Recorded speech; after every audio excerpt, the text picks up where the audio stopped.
The cost associated with every lead, and it takes time and effort or a good amount of money to book that lead into an appointment. What's up, contractors? It's a rainy day out here in Dallas, and you guys may be leaving money on the table. You may be asking, what do I mean by that? Well, how much money does it take for you to get leads, whether you're paying for leads or just the time it takes for you to knock on doors or pay canvassers to knock on doors for you? There's a cost associated with every lead, and it takes time and effort or a good amount of money to book that lead into an appointment for a free quote. So that money's spent already. What happens when you no-show? What are the likelihoods that you get that person back on the schedule? Pretty slim to none.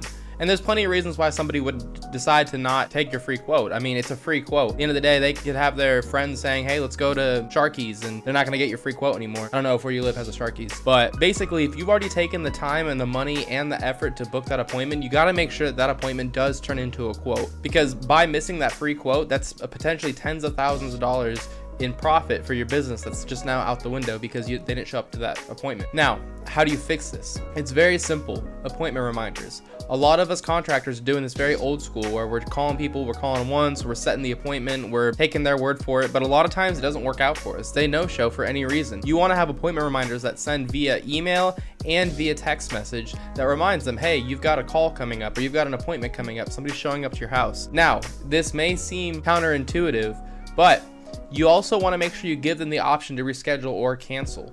You don't want somebody to not have that option that's easy and they end up no-showing you anyways. You want every time you send that reminder, say, hey, if you need to reschedule, you need to cancel, click here. It seems like it would be counterintuitive because you think, oh, well, that's going to cause them to cancel more often. But realistically, if you give them that option, people need to be guided on where to go next. And in future videos, when I'm going to talk a little bit deeper on how to do proper sales for exterior remodeling and just home remodeling in general, people need to be led, and you need to talk to them like, you know, they don't really know what they're doing. You don't need to do that in a rude way. You just need to do it in a way as like you're the expert, you're walking them through what needs to happen next. You need to make sure that you're giving these homeowners the option to reschedule or cancel. That way they feel comfortable, they see it, it's really easy, and that way at least you have more commitment or a second commitment from them that they're gonna actually show up at the house or be at the house when you show up at their house. And keep in mind, that does count as another touch point. Every sale should have between 8 to 12 touch points, unless you're talking about the 3% of your market that's ready to buy now. The rest of them usually need a lot of touch points to purchase. So giving them that option to reschedule for you